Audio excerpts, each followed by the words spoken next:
ஜோதிடம் என்னும் தெய்வக்கலை மூலமாக என்னை அங்கீகரித்து ஆதரிக்கும் அன்பு நேயர்களுக்கு இனிய வணக்கம்ங்க. ரிஷப ராசிக்கு இந்த பதிவு மூலம் அப்படி என்னதான் சிறப்பு அப்படிங்கிறத பார்க்கறதுக்கு முன்னாடி எம்பெருமான் முருகப்பெருமானின் ஆசீர்வாதம் உங்களுக்கு முழுமையாக கிடைக்க நான் சொல்லும் மந்திரத்தை நீங்களும் 3 முறை சொல்லிக்கிட்டே உங்களால் முடிஞ்சதுன்னா கமெண்ட் பாக்ஸில் ஒரு முறை கமெண்ட் பண்ணுங்க. ஓம் முருகா போற்றி, ஓம் முருகா போற்றி, ஓம் முருகா போற்றி. என்னை படைத்து உன் மக்களுக்கு சேவை செய்ய அனுப்பிய கந்தா கடம்பா கதிர்வேலா, என் ஜோதிடம் பழிக்க மனதார பாதம் தொட்டு வணங்குகிறேன். ரிஷப ராசிக்காரங்க நல்லது கெட்டதை முழுசா தெரிஞ்சவங்க. சுக்கிர பகவானை ராசி அதிபதியாக கொண்டவங்க. கார்த்திகை 2ஆம் பாதம், 3ஆம் பாதம், 4ஆம் பாதம், ரோஹிணி மிருகசீரிஷ நட்சத்திரம் 1ஆம் பாதம், 2ஆம் பாதம் நட்சத்திரக்காரங்க. ரொம்ப ரொம்ப புத்திசாலிக்காரங்க, புதுமையான சிந்தனைகளுக்கு சொந்தக்காரங்க. பூ போல மனசு, கோபத்தை மறைச்சிட்டு சிரிப்பை மட்டும் காட்டக்கூடியவங்க. எடுத்த காரியத்தை எப்படியாவது முடிச்சிடணும் அப்படிங்கிறதுக்காக கஷ்டப்பட்டு போராடக்கூடியவங்க ரிஷபராசிக்காரங்க. போர் குணம் கொண்டவங்க. உங்ககிட்ட சண்டை போட்டு ஜெயிக்கிறது ரொம்ப ரொம்ப கஷ்டங்க. தங்களுடைய கஷ்டத்தையும் கண்ணீரையும் கடுகு அளவு கூட மற்றவங்களுக்கு தெரியாம பார்த்துக்குவாங்க. இதனால பார்க்குறவங்க எல்லாருமே ரிஷபராசியா இவங்களுக்கு என்னப்பா சூப்பரா இருக்காங்க, இவங்களுக்கு என்ன குறைச்சல் அப்படின்னு தான் நினைச்சிட்டு இருக்காங்க. ஆனா சாப்பாட்டுக்கு கூட கஷ்டப்படுறது உங்களுக்கு மட்டும்தான் தெரியும். கஷ்ட காலத்துல திரும்பி பார்க்க கூட ஆள் கிடையாது. ஏதோ தட்டு தடுமாறி எந்திரிச்சு நிக்கிறப்ப உங்களை குறை சொல்றதுக்குன்னே நிறைய பேர் தேடி வருவாங்க. உங்க சொந்தக்காரங்க நண்பர்களுக்கு ஒரு தேவை இருக்குதுன்னா மட்டும்தான் உங்ககிட்ட வருவாங்க. அந்த தேவை முடிஞ்ச உடனே உங்களை தூக்கி போட்டுட்டு போயிடுவாங்க. மறுபடியும் அவங்க வந்து உங்ககிட்ட உதவின்னு கேட்பாங்க. அவங்க உங்களுக்கு முன்னாடி பண்ண துரோகத்தை எல்லாமே மறந்துட்டு மீண்டும் அவங்களுக்காக உதவி செஞ்சு ஏமாறக்கூடியவங்க தான் ரிஷபராசிக்காரங்க.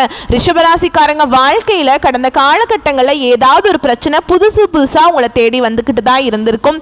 நீங்க இரவு நேரத்தில் நிம்மதியா தூங்கலான்னு பார்ப்பீங்க. ஆனா காலையில எந்திரிச்சு பார்த்தா புதுசா ஒரு பிரச்சனையும் கஷ்டமும் தானாகவே உங்களை தேடி வந்திருக்கும்.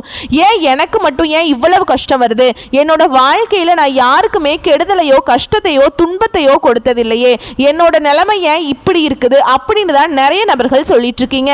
ரிஷபராசிக்காரங்களுக்கு பிரச்சனைங்கிறது வரும், அது கொஞ்ச நாள் இருக்கும், அதுக்கப்புறம் இந்த பிரச்சனை போயிடும். இந்த மாதிரி பிரச்சனை வரும் போகும் அப்படிங்கிற நிலைமையில தான் நிறைய நபர்கள் இருக்கீங்க.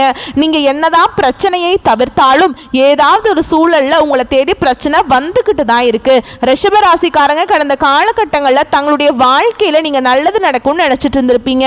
ஆனா உங்களுக்கு அந்த டைம்ல ஒரு மிகப்பெரிய ஏமாற்றம் தான். புதுசா ஒரு பிரச்சனையும் கஷ்டமும் தானாகவே உங்களை தேடி வந்திருக்கும். ரிஷபராசிக்காரங்க சொந்த பந்தத்தை இழந்தாங்க, சொத்துக்களை இழந்தாங்க, தனக்கு நெருக்கமா இருக்கக்கூடிய உறவுகளையுமே இழந்தாங்க. கடைசியா நான் மட்டும்தான் எல்லாத்தையுமே இழந்துட்டு நிக்கிறதா இருக்குது, எனக்கு உயிர் வாழவே பிடிக்கல அப்படின்னு சொல்லிட்டு இருக்கீங்க. இதுக்கு மேல என்னால வாழவே முடியல சாமி, தயவு செஞ்சு என்னை வந்து உன் கூடையே கூட்டிட்டு போயிரு. நான் இவ்வளவு கஷ்டப்பட்டதுக்கு அப்புறம் எனக்கு வாழ்க்கையில வாழணுங்கிற எண்ணம் சுத்தமாவே போயிருச்சு. உங்க மனசுல கவலையும் துன்பமும் தான் அதிகமாகவே இருக்குதுங்க. நீங்க செய்யக்கூடிய ஒவ்வொரு விஷயத்தையுமே தடுப்பதற்கும் உங்களை அவமானப்படுத்துவதற்கும் நிறைய நபர்கள் வந்து இங்க முயற்சி பண்ணிட்டு இருக்காங்க.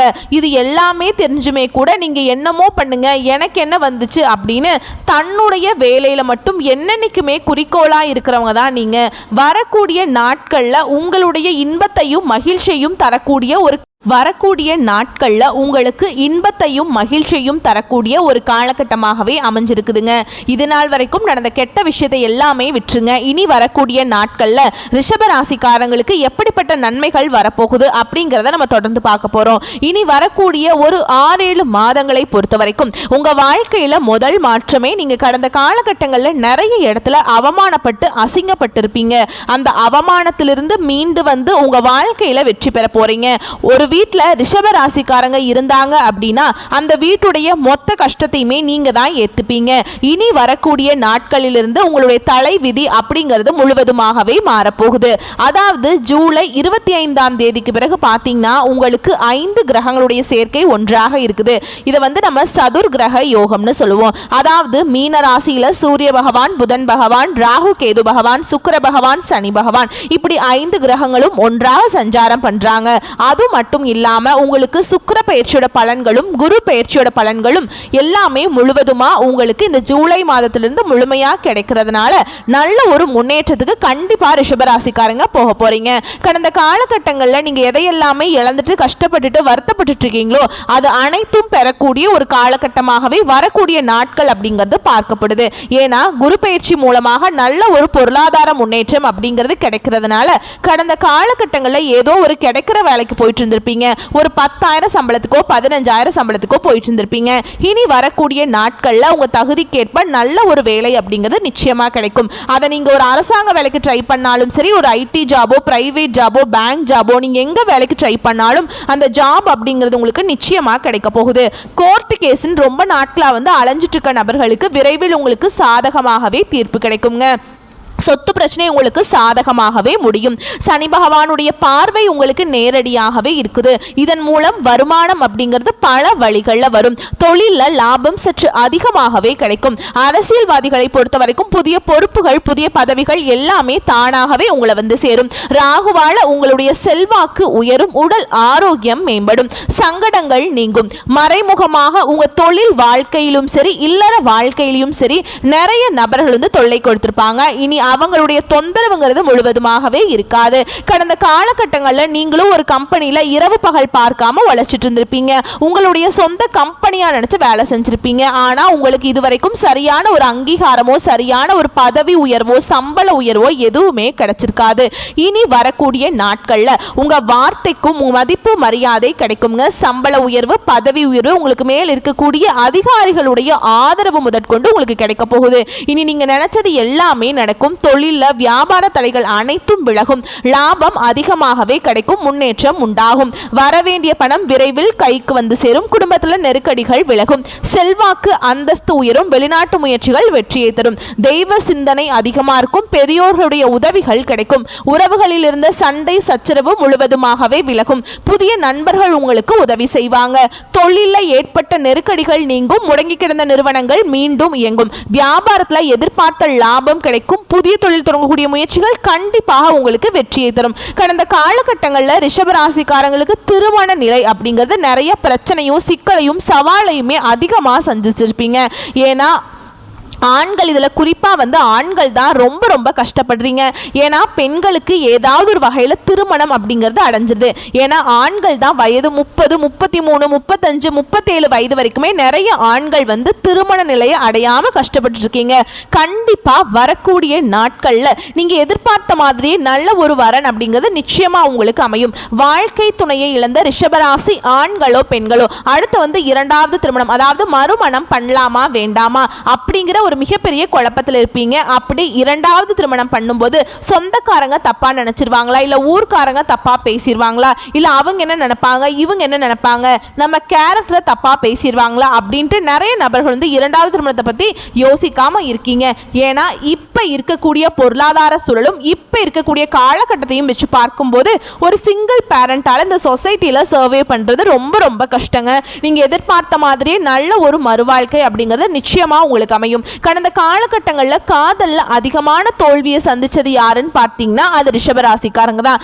ஏன்னா இதற்கு காரணம் உங்களுடைய தனிப்பட்ட ஒரு கோபம், வெறுப்பு. இதன் மூலமா அந்த காதல் மேல ஒரு நம்பிக்கை இல்லாம இருந்திருக்கலாம். இதன் மூலமாக உங்களுக்கு சில பிரேக்கப் ஆகியிருக்கலாம். இனி வரக்கூடிய நாட்கள்ல உங்களுடைய காதலை வெளிப்படுத்தும் போது அந்த காதல் கண்டிப்பாக கை கொடுங்க. வீட்டில் போய் சொல்லும் போது பெற்றோர்களே உங்களுக்கும் வீட்டில் முன்னாடி நின்று திருமணம் செய்து வைக்கக்கூடிய வாய்ப்புகள் அதிகமாகவே உள்ளது.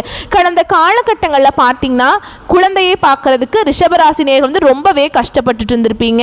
எங்களுக்கு மேரேஜ் ஆகி 3 வருஷம் ஆகுது. கடந்த காலகட்டங்களில் பார்த்தீங்கன்னா குழந்தை பாக்கியத்துக்காக ரிஷபராசி நேயர்கள் ரொம்பவே கஷ்டப்பட்டுட்டு இருந்திருப்பீங்க. எங்களுக்கு மேரேஜ் ஆகி 3 வருஷம் ஆகுது சாமி, 5 வருஷம் ஆகுது, 8 வருஷம் ஆகுது, நாங்களும் போகாத ஹாஸ்பிட்டல் இல்லை, பார்க்காத ட்ரீட்மெண்ட் இல்லை, வாரத்தில் 3 நாள் கோவிலுக்கு போய் வழிபாடு செஞ்சுட்டு வந்துட்டுருக்கோம் அப்படின்னு தான் நிறைய நபர்கள் சொல்கிறீங்க. கண்டிப்பாக வரக்கூடிய நாட்களில் இந்த 2025 முடியறதுக்குள்ள உங்களுக்கு விரைவில் குழந்தை பாக்கியம் அப்படிங்கிறது நிச்சயமாக உண்டாகும். பிரிந்திருக்கக்கூடிய கணவன் மனைவி எல்லாமே மீண்டும் ஒரு முறை ஒன்றாக சேர்ந்து பேசக்கூடிய வாய்ப்பு கிடைக்கும் பட்சத்தில் கண்டிப்பாக இருவரும் ஒன்றாக இணைந்து வாழ்வீங்க. வரக்கூடிய நாட்கள்ல கடினமான காரியத்தையும் சுலபமா செஞ்சு முடிப்பீங்க. உங்க எளிமையான பேச்சு திறமையால நீங்க அனைவரையுமே கவர்ந்திருப்பீங்க. சமூகத்துல உங்க பெயருக்கும் புகழுக்கும் படிப்படியாக முன்னேற்றம் வரப்போகுது. சிலருக்கு படிப்பதற்காகவும் வேலை விஷயமாகவும் தொழில் விஷயமாகவும் வெளியூர் வெளிநாடு போகக்கூடிய வாய்ப்புகள் எல்லாமே கிடைக்க போகுது. சிலருக்கு உங்க குடும்பத்துல கடந்த காலகட்டங்களில் எந்த ஒரு சுப நிகழ்ச்சியுமே நடந்திருக்காது. இதை நினைச்சு வீட்டில் இருக்கக்கூடிய பெரியவங்க எல்லாமே ரொம்பவே வருத்தப்பட்டுட்டு இருந்திருப்பாங்க. என்னன்னா எல்லாரும் சொந்தக்காரங்க வீட்டிலலாம் வளைச்சு ஃபங்க்ஷன் நடத்துறாங்க, நம்ம வீட்டில் ஒரு ஃபங்க்ஷன் வைக்க முடியல அப்படின்னு ரொம்பவே வருத்தப்பட்டிருப்பாங்க. இனி வரக்கூடிய நாட்கள்ல உங்களுடைய குடும்பத்துல திருமணம், சீமந்தம், புதிதாக வீடு கட்ட ஆரம்பிப்பீங்க. கிரகப்பிரவேசம் போன்ற சுப நிகழ்ச்சிகள் எல்லாமே நடக்க போகுது. ரிஷப ராசியை பொறுத்த வரைக்கும் நீங்க ஆண்களோ பெண்களோ, அரசு வேலையோ தனியார் வேலையோ கூலி வேலையோ, நீங்க எதிர்பாராத வருமானம் அப்படிங்கிறது உங்களுக்கு இரட்டிப்பு மடங்காக கிடைக்க போகுது. சேமிப்பு அப்படிங்கிறது பல மடங்காக உயரப்போகுது. இதன் மூலமாக கடந்த காலகட்டங்களில் ரிஷப ராசிக்காரங்களை பார்த்து கேட்டீங்க அப்படின்னா எனக்கு 3 லட்சம் கடன் இருக்குதுங்க, 5 லட்சம் இருக்குதுங்க, 10 லட்சம் இருக்குதுன்னு சொல்லுவாங்க. ஏன்னா 100 ரிஷபராசிக்காரங்கிட்ட நீங்கள் ஒரு 5 ரிஷபராசிக்காரர் மட்டும்தான் கடன் இல்லாத ரிஷபராசியை பார்க்க முடியும். மீதி 95 பேர்கிட்ட கண்டிப்பாக கடன்கிறது இருக்கும். இந்த 2025 முடிஞ்சு 2026 நீங்கள் அடியெடுத்து வைக்கும்போது ஒரு பைசா கடன் இல்லாமல் அனைத்து விதமான கடனையுமே கட்டி முடிக்கக்கூடிய அளவுக்கு நல்ல ஒரு பொருளாதார முன்னேற்றம் அப்படிங்கிறது உங்கள் வாழ்க்கையில் விரைவில் வரப்போகுது. இனி வரக்கூடிய நாட்களில் ரிஷபராசிக்காரர்களுடைய வளர்ச்சி அப்படிங்கிறது யாருமே எதிர்பார்க்காத அளவுக்கு ஒரு மிகப்பெரிய ஒரு அசுர வளர்ச்சியாக இருக்க போகுது. உங்களுடைய சொந்தக்காரர்கள் நண்பர்களுமே பார்த்தீங்கன்னா உங்கள் மீது வந்து பொறாமை கொள்ள போறாங்க.